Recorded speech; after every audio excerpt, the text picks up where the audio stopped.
Būvniecības nozare pēc 10 gadiem Latvijā noteikti gribētos redzēt daudz sakārtotāk, un varbūt tās lietas, ko mēs redzam šobrīd kā tādas neatbilstošas un trakas attiecībā uz sastatnēm, tranšējām un tā tālāk, ka mēs pēc 10 gadiem vairs par to nerunājam, un mēs saprotam, ka tas ir normāls drošības elements, ka šāda te bīstama situācija Latvijā vienkārši vairāk nav.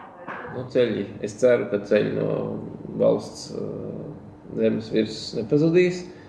Es to saredzu, ka mēs atgriežamies pie pastāvīga finansējuma, kas nozīmē samērā garantētas darba vietas arī ceļu būvniekiem un samērā garantētu darbību ceļu būvniecības uzņēmumiem, stabilajiem un pastāvīgajiem, kas arvien vairāk tiecās pēc kvalitātes, tātad pēc labāka rezultāta priekš sabiedrības locekļiem, priekš autobraucējiem.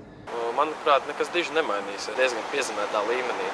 Kā, nebūs tā, ka stāvēsim vietas un nedarīsim neko, bet ne ar ko diži mēs arī, manuprāt, neizcelsimies.